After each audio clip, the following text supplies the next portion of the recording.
So hello, this is Lindsay Luther. This is part 2 of Endocrine Conditions this summer 2019. This is a big podcast, which I really can't do much out, unfortunately.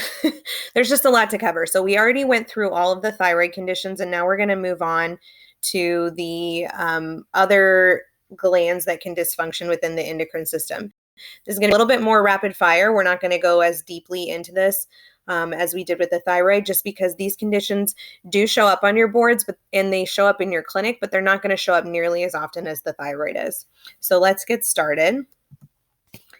So when we're talking about the signs and symptoms of endocrine dysfunction, we're talking about a very diverse set of symptoms. And the reason that this happens is because there are a lot of glands that can malfunction in the endocrine system.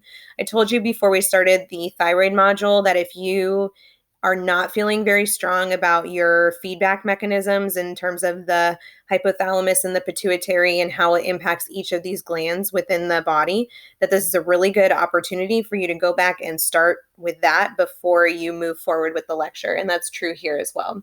So the endocrine system includes several organs, including the hypothalamus, pituitary, pineal gland, thyroid, parathyroid, thymus, adrenals, and pancreas, but only the islet cells. So not the apocrine pancreas. And then as well as the testes and ovaries.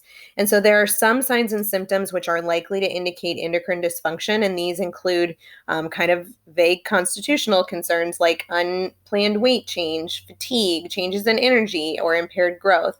And other symptoms may include nausea and vomiting, menstrual or erectile dysfunction, polyuria, polydipsia, which are excessive urination and excessive thirst, skin, hair, and nail changes. So as you can see, all of those things are common to endocrine dysfunction, but they're also just kind of common to things that people complain about. So keep in mind that it can be a little bit tricky to tease out the exact causes of some people's signs and symptoms that they're going to come in with. So one of the first things we're going to talk about is gynecomastia. So gynecomastia is not necessarily a disorder. We're going to start with some of the things that kind of show up as indicators of endocrine dysfunction. So gynecomastia is an enlargement of the glandular breast tissue in men. And unlike malignant breast tumors in men, which are typically unilateral, firm, and immobile, most gynecomastia is related to endocrine dysfunction. Certainly, men can have malignant breast tumors. When they do have malignant breast tumors, they typically grow rapidly and are painful, but gynecomastia is not typically caused by a breast malignancy. So if the man presents to the clinic with gynecomastia and other symptoms such as decreased libido or impotence, then this can indicate the presence of many issues, including chronic pulmonary disease, renal disease, liver disease, testicular failure, or it could be endocrine pathology. So you do need to keep endocrine issues on your differential. So when a patient comes in with gynecomastia, it can either be unilateral or and asymmetric, or it can be symmetrical. Typically, there's an imbalance of androgen and estrogen, or an increase in the prolactin level. Gynecomastia can occur either before or after puberty, and it is caused sometimes by certain medications such as hormone replacement therapy, calcium channel blockers, tricyclic antidepressants, and SSRIs. We talked about how you need to distinguish the presence of a breast malignancy from gynecomastia. So the breast malignancy will be unilateral, firm, immobile, will often grow rapidly, and may be painful. Differential diagnosis for your gynecomastia is also going to include hematoma and lipoma, especially if it's unilateral. You may just have general male sexual dysfunction, or there may be a neurofibroma. So when you're doing your history and physical, you want to evaluate the testicles, because you also want to make sure that the testicles are not showing any sign of malignancy, which could cause elevations of serum estrogen levels or estradiol levels and result in gynecomastia. You want to look for associated symptoms. You're going to get all of that old cards information like onset and duration. You also want to get family history, drug and alcohol use. Drug and alcohol use can both contribute to gynecomastia independently. When you're doing the physical exam, you're going to do the full breast exam with lymph nodes like you would on a female patient. Don't forget that testicular exam. You're going to be looking for other signs of feminization and also endocrine disease. So the management of gynecomastia is going to depend on the cause. There is an idiopathic, and so there's several types of gynecomastia. If it is idiopathic related to puberty, it should resolve spontaneously within 1 or 2 years without treatment. Typically, we don't need to give any medication for this unless the patient also has pain. If the patient has pain, we can give some tamoxifen or try non-pharmacologic therapies like ice, or some pressure, like binding kind of things. Occasionally, clomiphene and danazol can be used. Cold compresses, analgesics can help with discomfort. And then we just really need to reassure our adolescent males that this is not really abnormal. It's physiologic, which means that it's part of, going through puberty. And yes, it's awkward and uncomfortable, but it is going to go away on its own. And there's probably nothing wrong. And then we need to make sure that these patients understand how to do breast and testicular self-exams just to make sure that they are, if there is anything that is going to go wrong in terms of a malignancy, that they catch it early on. So most of these cases are going to resolve within 2 years, but certainly if it doesn't resolve within 2 years of puberty, then you can refer them on to endocrinology. And if you're seeing it in the absence of abnormal serum levels of free testosterone and luteinizing hormones, so if they don't seem to be going through puberty, but they also do have this, or if they have abnormal absence or presence of secondary sex characteristics, so if their development is not going along in the expected manner, then you certainly might consider referring them earlier. And then at the end of puberty, this breast development should have completely regressed. And if it does not, you may need to send the patient on to endocrinology for further evaluation. So then the next thing that we're going to talk about is hirsutism. So this is a picture of a hairy back, but this is actually a picture of a woman. So hirsutism is any increased terminal hair growth of the face, axilla, chest, back, abdomen, extremities, or inner thighs.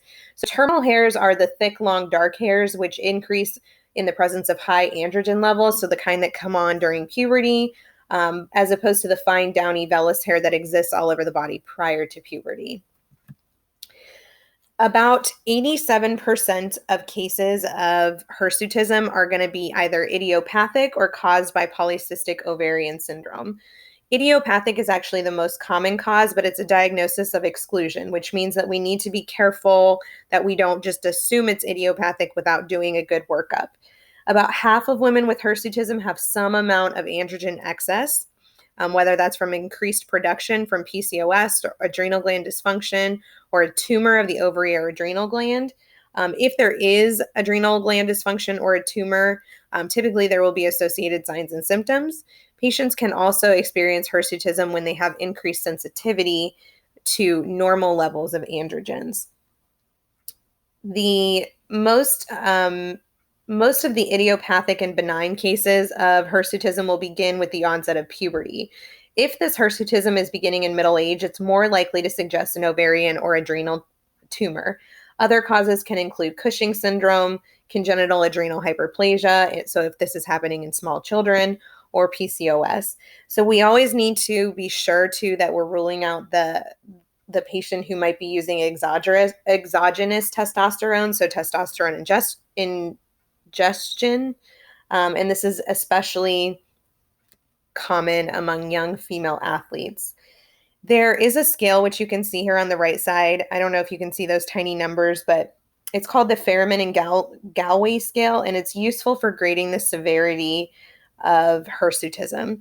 So a score over 15 suggests that additional testing is warranted, and this is a visual scale that you can do on a physical exam with a patient. And typically, if the patient's score is over 15, you might consider sending the patient to endocrinology for additional workup and evaluation. All right. Any accompanying signs of virilization or hoarseness of the voice, clitoromegaly, receding temporal hairline, acne, loss of body fat, and breast atrophy. We get a little bit more worried about those tumors of the ovarian or adrenal glands, which is why I have here any associated signs or symptoms we get worried about. This is obviously pretty distressing for women. Most women who identify as women want to look like women. And so there are some things that we can do to help the patient feel a little bit better while they're going through this. So when we're doing diagnostics, we want to check a serum testosterone level to find out if the patient has some androgen excess.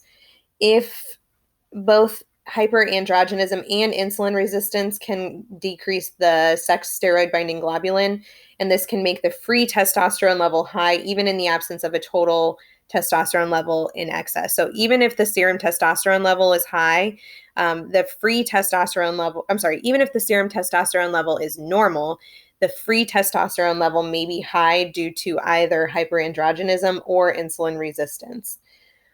So if your levels are normal or if you have any concern at all about ovarian or adrenal tumor because there are additional signs and symptoms, then we do want to check ovarian or adrenal imaging, whether that's an ultrasound or a CT or MRI. Once we've ruled out all of the big scary diagnoses that this can cause, we're really just going to be talking to the patient about how to feel better, how to maximize their feelings of femininity. And that may involve things like mechanical hair removal, so shaving, plucking, waxing, or using depilatories. There are some medications we can give to correct some of this androgen imbalance, including oral contraceptives. Patients may benefit from glucocorticoids if there's some sort of adrenal dysfunction. Other medications that may be helpful include spironolactone, insulin sensitizers like metformin or rosiglitazone. Finasteride or flutamide can also be helpful. So those are some of those systemic therapies that can help decrease androgen production. Cosmetic procedures are things like laser hair removal. There's not a lot that we can do besides remove the hair that's there. Okay, the next symptom that we're going to talk about is unintentional weight loss. Throughout this presentation, you're going to see that we talk about one thing and then we talk about the opposite thing. So the opposite of unintentional weight loss is unintentional weight gain or obesity. I'm actually not going to cover obesity in this lecture because we're going to do an entire module that talks about obesity in the fall. We wanted to make sure that we give that due diligence, especially because it's a broadening area of medicine that can become even a specialty practice for you. So we're going to hit that a little bit harder later on. So we are going to talk first about unintentional weight loss. So unintentional weight loss is defined as any unintentional loss of more than 5% of the usual body weight over a period of 6 to 12 months. If the patient loses more than 10% of their body weight in 1 to 2 months, that indicates a very poor prognosis. You can see that there's a table here which shows some of the causes of unintentional weight loss. And if you look right at the top, one of the things that we worry about the most is malignant disease. So really, we are trying to figure out whether this is a physiologic issue or a psychological issue, whether there's an actual imbalance in the patient's caloric intake and metabolic need. So if the patient's not eating enough, or if the metabolic needs have increased to the point that what the patient's eating is no longer enough, that's what we're trying to tease out. So our unintentional weight loss evaluation is going to be a really kind of patient-centered discussion. So first thing we're going to try to figure out is if the condition is life-threatening. Things like is there starvation, dehydration? Is the patient experiencing an adrenal crisis or thyroid storm, and that's why they've lost so much weight? Or do they have a life-threatening infection such as endocarditis or HIV or AIDS? So the very first thing that we want to do is figure out if it's a life-threatening problem. When I say that this is a patient-centered discussion, one of the things you need to consider is whether or not the patient would want to pursue treatment if a life-threatening problem was found. This is a very brief aside, but I can remember a patient who was coming in for a diagnostic procedure because she had a bladder fistula. So she was having non-urine fluid coming out of her bladder, and she only weighed probably about 72 pounds soaking wet. So I mean, with her coat on, she weighed 72 pounds in my office. And we had a long discussion about what could be causing both the fistula and the weight loss. And we were that conversation kept leading back to there's probably some sort of malignancy here. And she was very adamant that if she had cancer, she didn't want to know about it and she wasn't going to do anything about it. And so my conversation turned, instead of being about how to optimize her for surgery, was why are you having this diagnostic procedure? It's not going to fix your problem. And if all it's going to do is tell us if you have the thing that you don't want to know if you have. So, the reason the story sticks out in my head so much is because that patient, while I was waiting for a response from her surgeon about canceling her surgery, she actually ended up dying like 2 days later. So I saw her on a Monday and she ended up passing away like on Wednesday when her surgery was supposed to be Thursday or Friday. And I hadn't even talked to the surgeon yet, but that's how close to the end she was. And yet here she was having this invasive procedure because she thought it was going to help. So anyway, the point of that story is that you always want to make sure that the patient actually wants to know the answer to this question. So once you've decided how much workup the patient is really interested in having, you're going to start with an H&P. Always start with an H&P, thorough history and physical. How long has this problem been going on? How severe is the problem? Is there anything else that's going on? Any other signs and symptoms that could indicate presence of infection or presence of thyroid disease or other endocrine dysfunction. And then you're going to do some initial labs and age-appropriate screening. So those initial labs might include things like a CBC, metabolic profile, liver function test, thyroid stimulating hormone, serum albumin, renal function, urinalysis, and then a stool occult blood test. Those are some of the common ones. We're really trying to rule out the most common diagnoses, so things like malignancy, irritable bowel disease, psychiatric condition, severe neurologic condition, and then endocrine conditions like diabetes, hyperthyroidism, hypopituitarism, pheochromocytoma, and adrenal insufficiency, and then rheumatic or rheumatologic conditions. In the older adult, the initial workup should also include a chest x-ray, an abdominal ultrasound, and we're going to do that occult blood stool testing. And if those things are negative, we're probably going to wait 3 to 6 months before continuing workup. Now, once we've gotten this initial information, the next thing we're going to do is try to figure out if there's a diagnosis that we're leaning towards. And if there's not, we might consider additional things like a CT scan of the abdomen or a chest x-ray for your regular adult. A PSA, ESR, CRP, or LDH level could also be helpful. And so those are the additional testing that we might think about if we still don't have an obvious diagnosis. After that, you're probably going to be referring on to a specialist. If you haven't come to it at that point, you're going to be asking somebody else for help.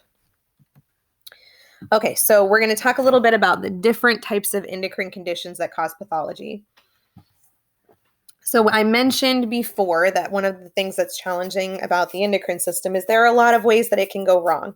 So these are just a list of some of the disorders that can occur in the endocrine system. We are not going to hit on all of these, but we're going to hit on the ones that we see the most in primary care. So we're going to start with conditions of the adrenal gland. I like this image because it does a good job of looking at the adrenal gland and remembering what the different parts of the adrenal gland do. So the cortex is composed of the 3 zona. So the zona glomerulosa, zona fasciculata, and zona reticularis. And this is where your glucocorticoids, some of your mineral corticoids, androgen and estrogen come in.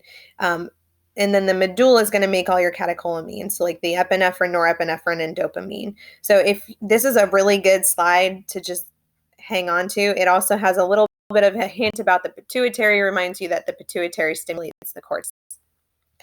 Okay. So the first condition we're going to talk about briefly is Addisons disease. Addisons disease or adrenal insufficiency will occur whenever there is not enough production of adrenal glucocorticoids or mineral corticoids, or if they're not acting appropriately. And so this will include not enough production of aldosterone, deoxycortisone, cortisol, or corticosterone. So similarly to other endocrine conditions, this can be classified as primary, secondary, or tertiary, depending on where the origin of the problem is. So if it's in the adrenal gland, that's primary, pituitary would be secondary, or hypothalamus would be tertiary. Primary adrenal insufficiency is the most common kind, and this happens because of autoimmune destruction of the adrenal cortex. Less commonly, the adrenal cortex can be damaged by either hemorrhage or infarction. Secondary adrenal insufficiency is usually caused by prolonged use of systemic or inhaled corticosteroids, and then tertiary results from damage to the paracellular area or usually by a tumor, an infarct, radiation, or infection. So adrenal insufficiency has both a chronic phase and an acute phase, and it can cause a potentially life-threatening syndrome called adrenal crisis. In its chronic phase, it can produce disabling syndrome with significant symptoms. So as the primary care provider, your primary responsibility is just to be able to recognize the syndrome in its early phases and get these patients to prompt diagnosis and treatment and prevent major morbidity from a crisis. Okay, so signs and symptoms of adrenal insufficiency.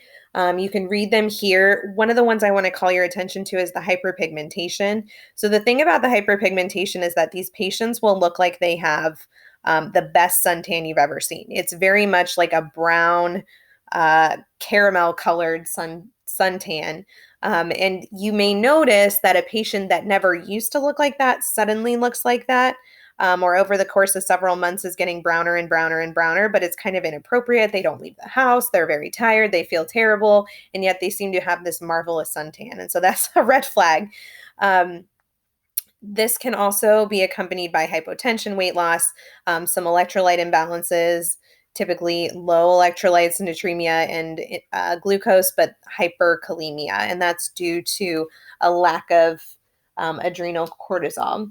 So if you remember your normal physiology of the adrenal glands, the adrenal cortex produces glucocorticoids, the most active of which is cortisol, as well as some of the mineral corticoids like aldosterone. Cortisol is very important to the normal maintenance of vascular tone, blood pressure, cardiac function, and glucose metabolism. And aldosterone is really important to the maintenance of normal serum, sodium, and potassium levels, which allows for an appropriate intravascular volume and keeps the blood pressure at a normal rate. So as far as diagnostics, the ACTH stimulation test is the gold standard for diagnosis of adrenal insufficiency. So in this test, you have a patient and you measure the cortisol level both before and after you give an injection of synthetic ACTH. So ACTH is the hormone that normally comes from the pituitary. So we give a synthetic version of that. And a normal response is that if the adrenal gland is responding appropriately, the cortisol level should rise and double after the administration of the ACTH. There is another test that can be done called the insulin-induced hypoglycemia test. In this test, you give an injection of fast-acting regular insulin 4 times, so at 0 minutes, 30 minutes, 45 minutes, and 90 minutes, and then you measure the response of the HPA axis to stress induced by hypoglycemia. So obviously this test can be really dangerous, and so we only do it in the hospital, and we really don't do it that often anymore because now we have a better test, which is the ACTH stimulation test. And you have to, if you're going to be involved in that, which you really shouldn't be, IV glucose has to be available so that you can immediately correct the hypoglycemia. So once we've diagnosed adrenal insufficiency, our goals are to prevent adrenal crisis or recognize it and get the patient treated right away. So you can see on the right here, there's a pathway of events for adrenal crisis.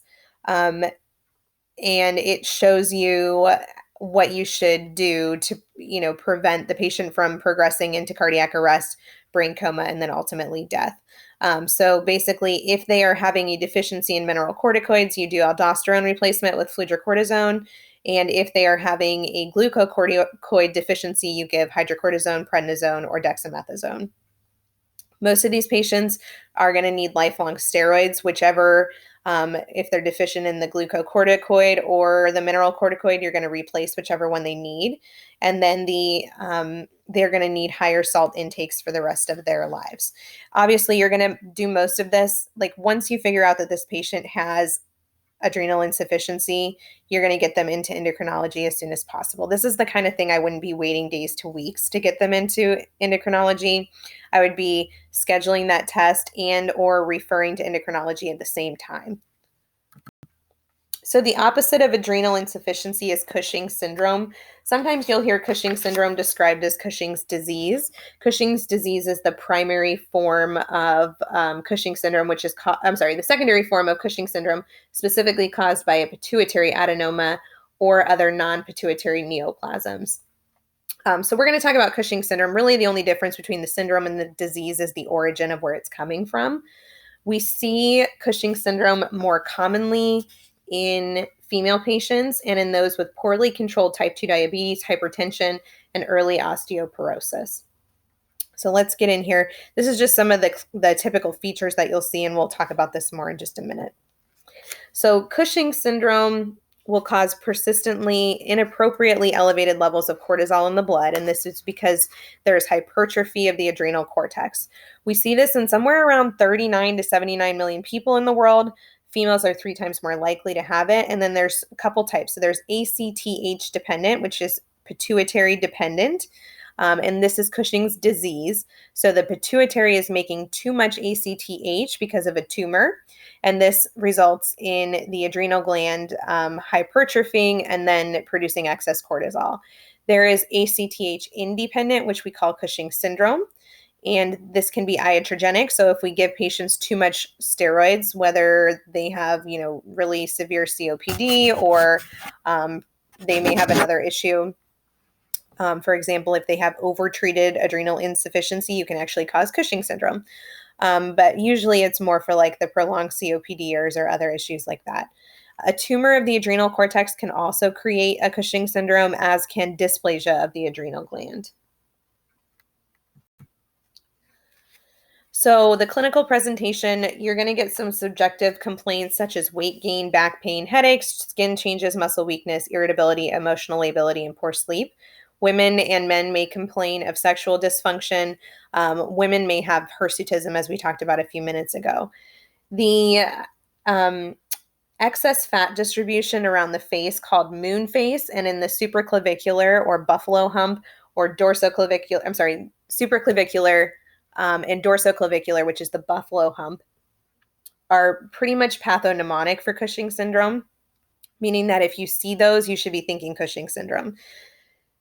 Skin changes that can occur include thinning skin, easy bruising, excessive hairiness or hirsutism, acne, striae, hyperpigmentation, fungal infections, and poor wound healing. You may see some additional manifestations including glaucoma, leukocytosis, granulocytosis, lymphopenia, psychiatric symptoms, high blood pressure, and high blood sugar.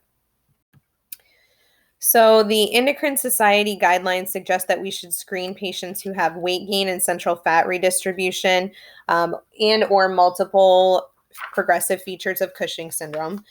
If they have any age inappropriate features, so for example, the peripheral muscle weakness, that would be age inappropriate for somebody in their 40s.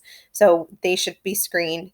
If a child has growth retardation, or if we accidentally see a tumor when we do so we might do a CT scan of the abdomen for another reason. Maybe the patient's complaining of kidney pain, so kidney stones, and we see that one of their adrenal glands has a tumor on it. So anytime we find a tumor by accident, we call these incidentallomas, and we're going to talk about this a couple of times throughout this endocrine presentation. So an incidentaloma is any tumor that we find by accident, which actually happens more often than you might think. So there's 3 different tests that we can use for screening of Cushing syndrome. So there's a 24-hour urine-free cortisol test, and the 24-hour urine-free cortisol test will be elevated in Cushing syndrome because there's increased production of cortisol and urinary excretion of cortisol. But there are a lot of conditions and medications that can cause false positive or negative results, and this requires a 24-hour urine collection, and you need to do it twice. So this makes it not a very useful test in primary care. Another test called the late night salivary cortisol test will be high because in Cushing syndrome, because the normal physiologic diurnal rhythm is lost.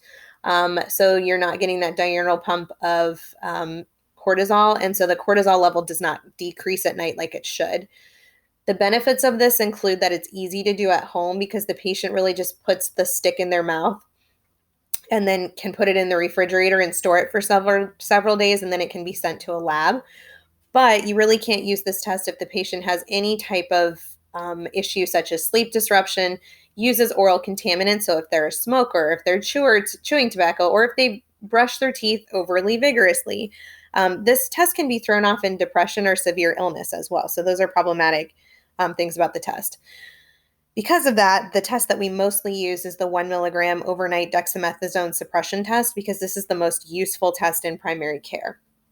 So the dexamethasone suppression test is, dexamethasone is a synthetic cortisol, and we give a dose of it at 11 p.m., and then we draw the cortisol level at 8 or 9 a.m. the next day to see if the patient's production of cortisol has decreased.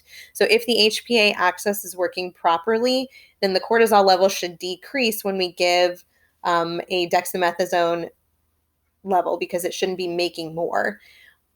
If the level stays elevated, that indicates that the HPA axis has failed. So this is the test of choice for adrenal incidentalloma, and this is also the easiest to perform outpatient. If this test is positive, they will usually follow it up with the 24-hour free urine cortisol level to confirm that it's really a true result. So the goal of the screening test is to identify the presence of high cortisol. If high cortisol is identified, you need to then check the ACTH level.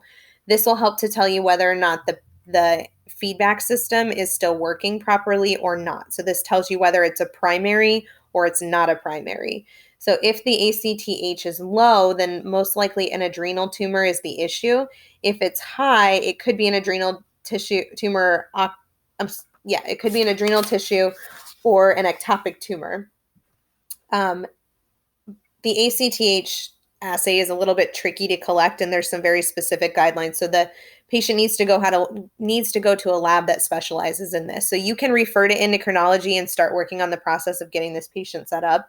But you may or may not be able to get that ACTH test accomplished before they get to endocrinology. And then treatment is going to depend on the source of the hypercortisolemia. So this can include medication or surgery, and then the treatment success kind of varies. So depending on what's causing the problem, treatment success varies between 50 and 80% for 5-year in terms of survival rate and morbidity and mortality. All right, the next thing we're going to talk about is primary hyperaldosteronism.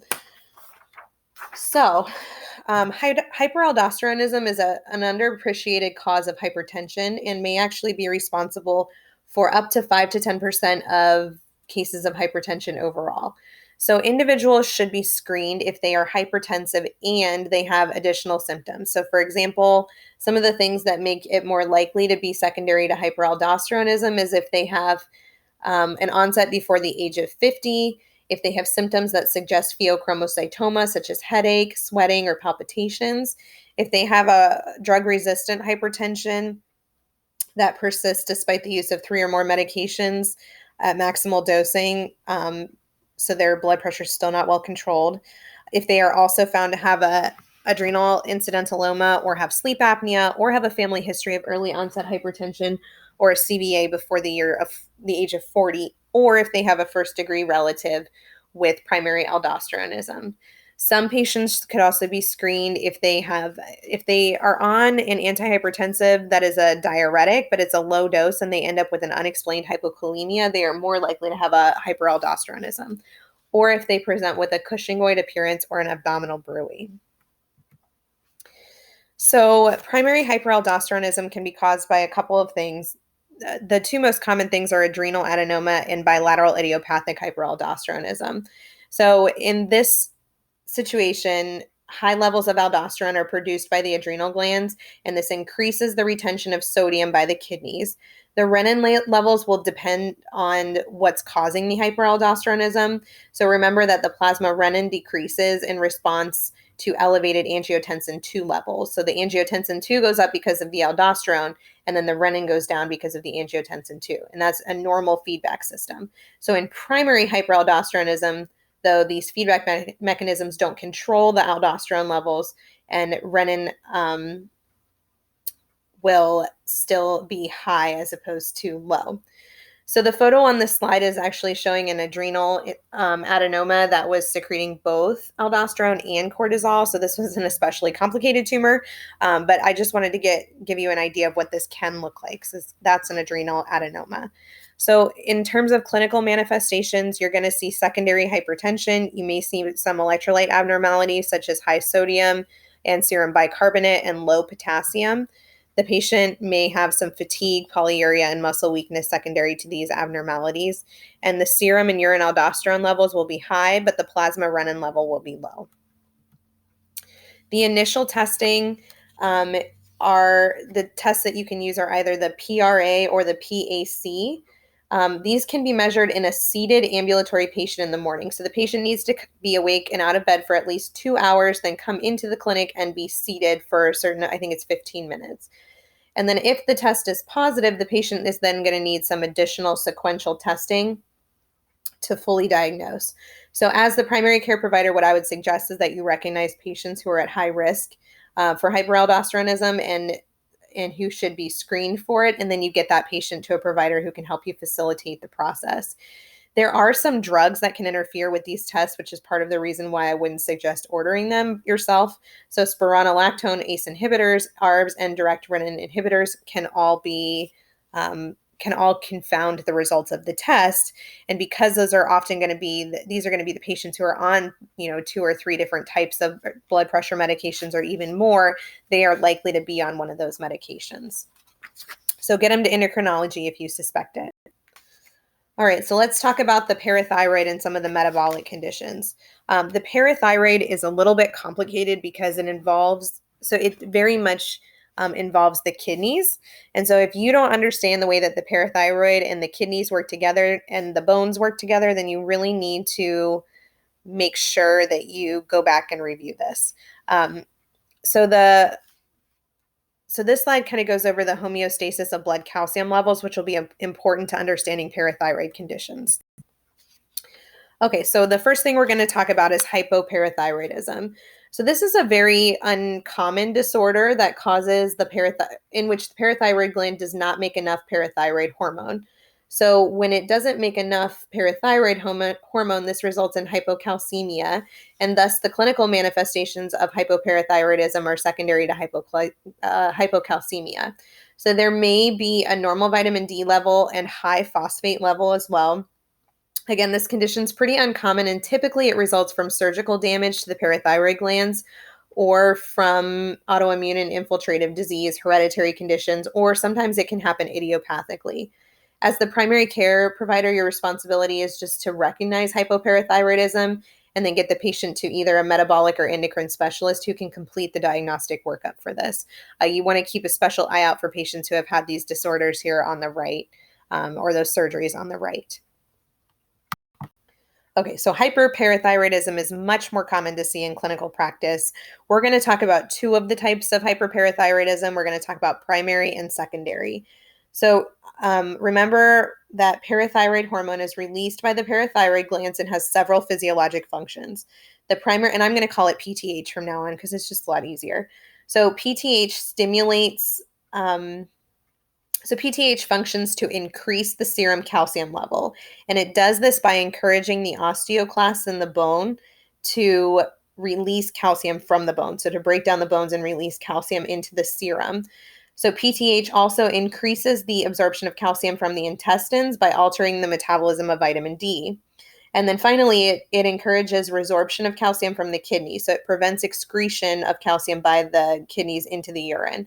So if your PTH levels are too high, you typically end up with neuropsychiatric symptoms, which is because there's high serum calcium levels, which leads to excess neuroexcitability. And this can cause things like memory impairment and anxiety. Bone softening can also occur. If the PTH levels are too low, you typically end up with neuromuscular dysfunction because you don't have enough calcium for your muscles and nerves to function properly. So paresthesia, muscle weakness are common, and then kidney stones are common because the kidneys start to dump calcium and you can end up with a calcium kidney stone. So again, there are several causes of this. The primary cause is an autonomous production of parathyroid hormone by one or more of the parathyroid glands. So one of or more of those glands will become abnormal and enlarge and put out way too much hormone. And this leads to very high serum calcium levels with elevated or inappropriately normal PTH levels. So the secondary form is usually caused by either vitamin D deficiency or chronic kidney disease. We're not going to go too deep into chronic kidney disease in this presentation, but I did want to explain a little bit about how this works. So we'll talk about secondary in a second. We are going to talk about vitamin D levels in this presentation. So if you have chronically low vitamin D levels and high phosphorus levels in chronic kidney disease, this causes excess diuresis of calcium, and that leads to the parathyroid trying to compensate by becoming hyperactive. And so this will cause enlarged hyperactive parathyroid glands. There is a tertiary form, which is due to that a failure of that feedback loop due to an issue with the pituitary or the hypothalamus, but we're not going to talk about that because it gets way too complicated and it's not something you're going to see a whole lot of. So about 70 to 85% of patients who have primary hyperparathyroidism. So this is when just one of the glands is one of those 3 or 4 glands that you have on the back of your thyroid is malfunctioning. About 70 to 85% of those will have only one gland that is malfunctioning. 15 to 30% will have 2 or more that are malfunctioning. Almost all of these malfunctions occur because of benign parathyroid adenomas. So they get hypertrophic and turn into adenomas.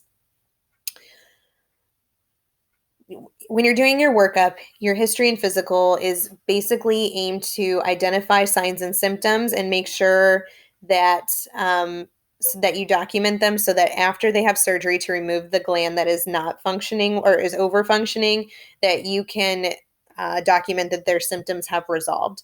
So it can be really helpful as part of your history and physical and part of your workup to include that serum total calcium, the PTH level. You want to make sure that their kidney function is sufficient, their 25 hydroxy vitamin D levels, and then a 24-hour urinary calcium level can be helpful. A DEXA scan can give you some baseline information about the patient's bone. And then you may consider abdominal imaging just to look for nephrocalcinosis or silent kidney stones. And then you want to make sure too that when you're doing your history and physical that you're making sure that any drugs that can contribute to this problem like lithium are identified, and then you can work on fixing them. So the thing that's important to remember about serum calcium levels when you're looking at your lab results is that most labs will set the higher end of the normal range at 10.5, but that's actually above physiologically normal for an adult. So that 10.5 is normal for a child and a teenager, but it's not super normal for an adult. So I would say that if you're looking at an adult, their calcium level should be less than 10, especially if they're over the age of 40. So the treatment for this is a parathyroidectomy in which they remove one or more of those hyperfunctioning parathyroid glands. So secondary hyperparathyroidism is pretty important because we have a lot of patients in this country, especially with chronic kidney disease. So the reason it's important is that it will increase the risk of death for chronic kidney disease patients by about 35% for each 1 milligram increase in the serum calcium level. And then hyperphosphatemia is also important to monitor because it can induce hyperparathyroidism. So we sometimes treat this.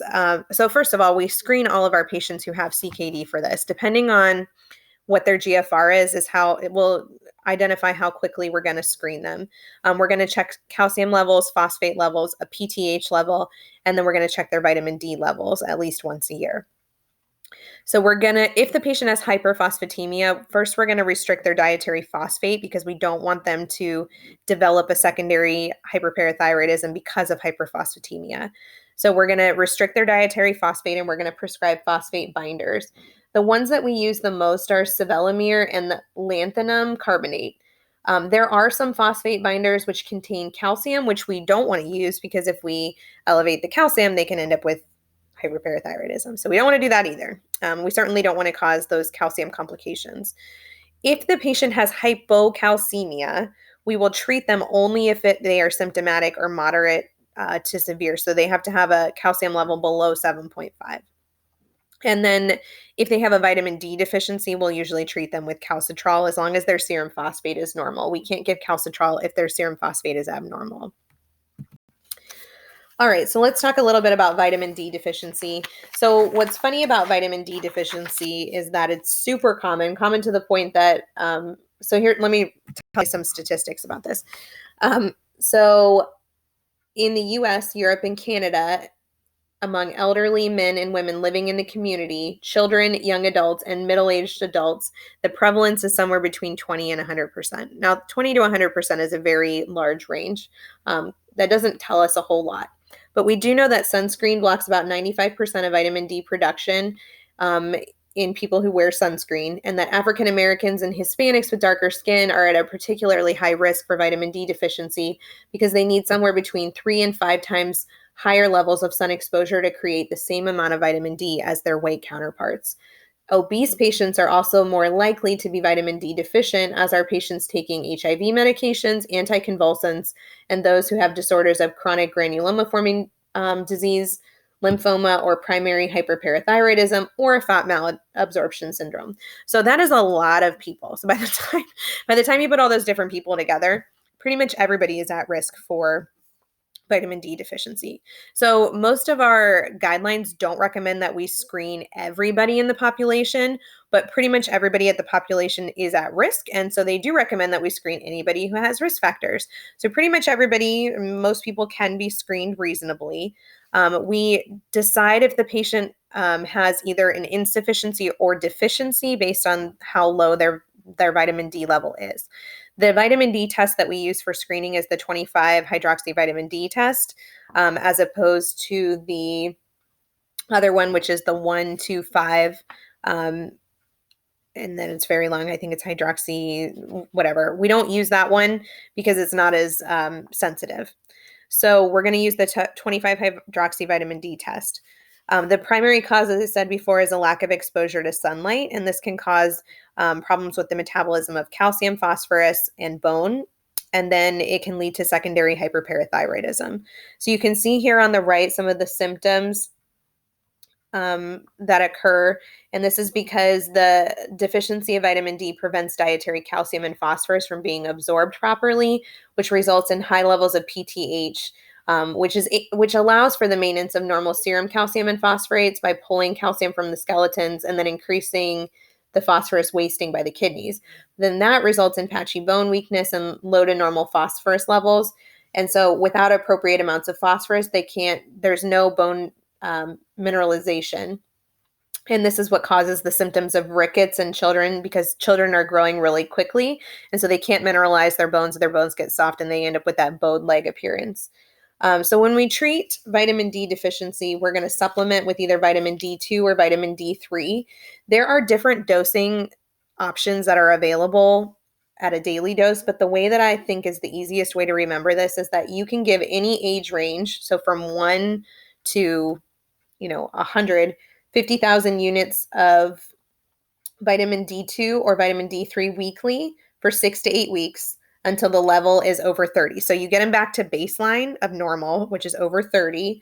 And then once you get them to over 30, you're going to look at the age-specific dosing, and that's based on the normal IUs that the average person should take in. So you're going to just get them back to baseline, and then from there, you're going to keep them on a maintenance dose. Okay, so we're moving away from the metabolism and adrenal glands and all that, and we're getting into some of the higher up disorders. So we're going to talk about hyperprolactinemia, which is the disorder of the pituitary gland. So in hyperprolactinemia, there is excessively high prolactin levels in the blood. The prolactin is normally released by the posterior pituitary, but it should only be high in pregnancy and after childbirth. So we typically see this when female patients present with sexual dysfunction such as infertility, abnormal menses, painful intercourse, or low libido. Female patients can also have associated hirsutism. Male patients who have this can have erectile dysfunction, not enough body hair, or gynecomastia. Patients of either sex may have breast pain, engorgement, or galactorrhea. And then finally, patients may have a syndrome that's pretty consistent with gross pituitary dysfunction, which we'll talk about in a little bit. So some of the causes of abnormal hyperprolactinemia are related to either neurogenic dysfunction or metabolic disease, so renal failure, liver disease, medications, hypothyroidism, any tumors in the pituitary or paracellular area can present with symptomatic hyperprolactinemia. And if you're suspicious about a medication being involved, like an antipsychotic medication, you as the provider can help to discontinue these. But you want to be doing this pretty carefully because sometimes the reason for the medication is really important. So you don't want to just take a patient off their antipsychotics because they're having galactorrhea. The galactorrhea is not going to lead them to harm themselves, but the antipsychotic medication can certainly be very important to them. So you want to do this in consult with the prescriber. So we diagnose hyperprolactinemia using a single measurement of the serum prolactin level, which you can do in primary care, and the test is pretty reliable, doesn't often cause false positive results. And diagnosis, so any patient that's symptomatic and those who have hyperprolactinemia without an obvious cause can be sent to endocrinology for further diagnosis. So if you find that their prolactin level is high, but you don't know why, you want to send them on.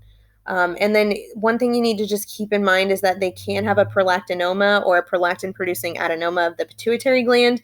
And sometimes they will give the patient a dopamine agonist as a way to postpone surgery.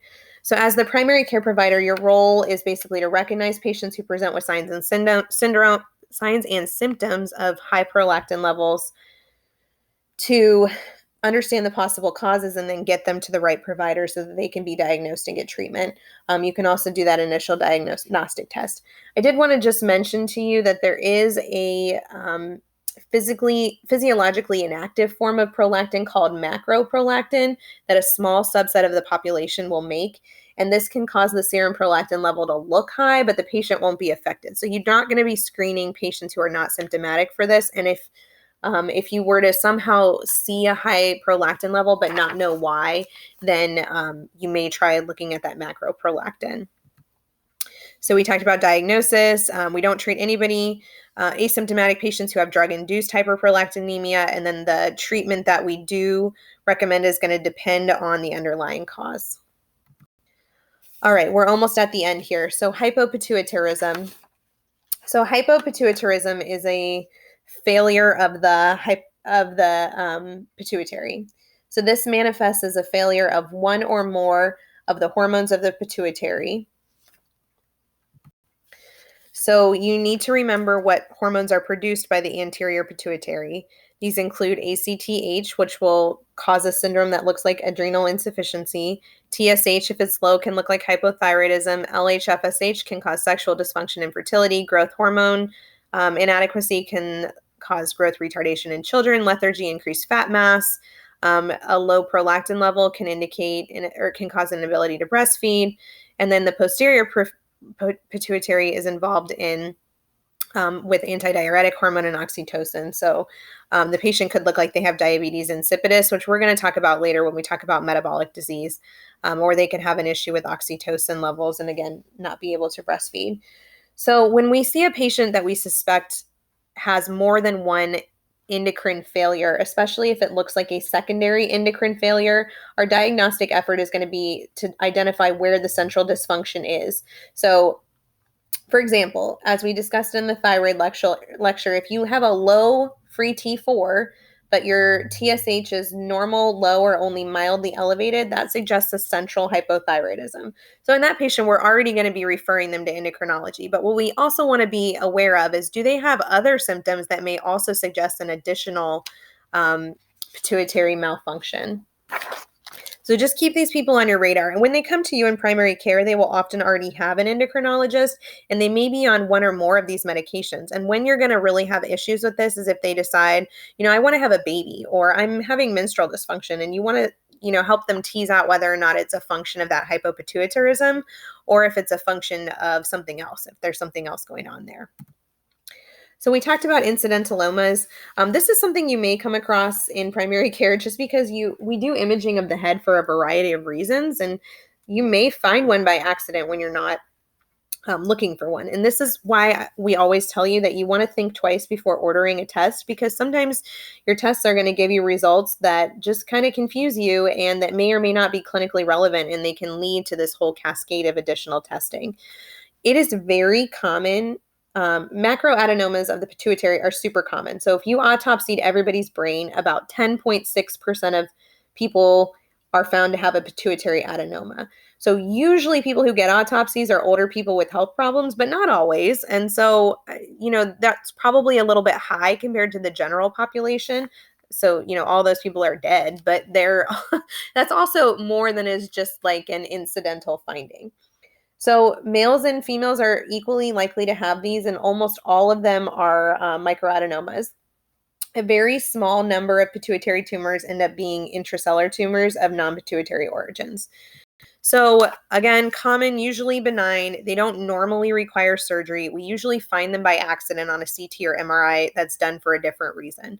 So as the primary care physician who might be ordering imaging of the sinuses or the skull or the face or the brain, you need to know what you're going to do when you find one. Typically, what you're going to do, as always, is start with a history and physical. You're looking for all those signs and symptoms of pituitary dysfunction. So are any of those hormones that we just talked about over or under secreting? If the answer is yes, then that patient needs to go to endocrinology right away. So if there's a tumor and dysfunction, then you're going to send them. If not, you might do lab work if the tumor is over 6 centimeters. If the tumor is over 6 centimeters, there are a few tests that you can do. And then I've written here what to do if the levels are abnormal. So if your IGF-1 level is abnormal, it might be a growth hormone secreting tumor. If your prolactin level is abnormal, you might want to get them on, just because the hyperprolactinemia is pretty easily treatable. And it's often something that's overlooked but can contribute to the quality of life. So the free T4 is pretty easy.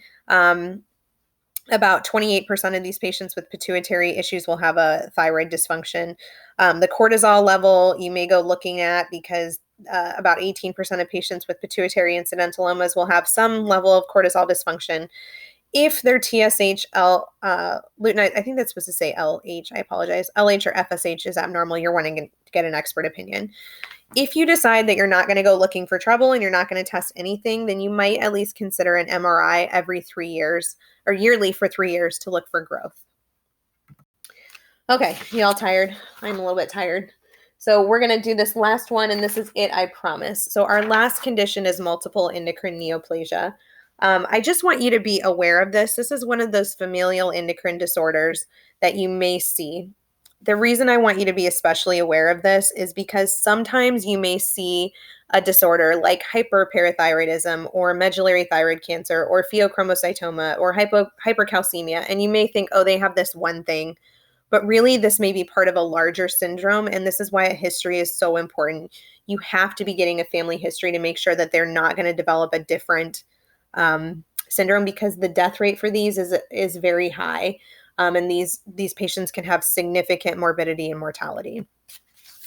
So multiple endocrine neoplasia syndromes, there's a couple of different types. There are several distinct syndromes that involve multiple benign or malignant tumors of various endocrine glands, and this is caused by chromosomal dysfunction. So these are inherited conditions for the most part. The 4 types are MEN1, MEN type 2A, type 2B, and then familial medullary thyroid carcinoma. So I'm just going to tell you a little bit about each one.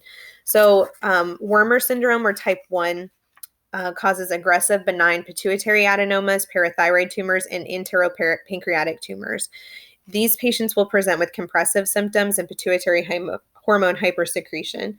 These patients may have disease as early as 5 years of age, and about 40% of them will develop a pituitary adenoma that grows quickly, and these adenomas then secrete prolactin, ACTH, TSH, or gonadotropins. About 90% of these patients will have parathyroid tumors by the age of 50. These tumors usually start developing in the mid-20s. These patients can develop enteropancreatic tumors that are malignant and metastasize to the liver, lymph nodes, bone, or brain. And about half of them will already have a metastases at diagnosis. And these malignancies can occur at a super young age, or as early as the age of 12. And so we really want to be catching these people early. If you have any suspicion that a patient has one of these syndromes, you want to get them looked at as soon as humanly possible. Some of these patients can also get malignancies of the thymus, bronchus, stomach, or duodenal carcinoid tumors. Other symptoms may include kidney stones, headaches, vision loss, memory impairment, cranial nerve defects, abdominal pain, and abnormal hormone levels. So, Sippel syndrome, or MIN type 2A, is a syndrome that is associated with a moderately aggressive medullary thyroid carcinoma in 90% of these patients. About half of them will have a pheochromocytoma, and a small portion will have parathyroid tumors. The pheochromocytoma is often bilateral and multifocal. And then these patients may have a condition called lichen amyloidosis, which is an itchy, scaly rash on the upper back. They can also have kidney stones, neck or nodes or nodules, compressive neck syndromes, flushing, diarrhea, hypertension, and paroxysmal sweating. Children can have visual problems, weight loss, nausea, vomiting, and behavioral problems, and that's typically because of the pheo, which is, I don't know that I've included it here. The pheochromocytoma is it's a cortisol-producing adrenal tumor that can also cause some of the symptoms of Cushing syndrome and mimic. It's an important cause of secondary hypertension. So the MEN type 2B is the least common form, but 100% of these patients will develop medullary thyroid carcinoma, and that carcinoma can develop in infancy. These may metastasize to the liver before diagnosis. So anatomical features can provide clues to diagnosis early in life. So these patients typically will have a Marfanoid habitus, but they won't have Marfan syndrome manifestations like the joint issues and those other problems. They may have GI neuromas of the lips, tongue, eyelid, and conjunctiva, or corneal nerve thickening that's visible on a slit lamp ophthalmologic exam.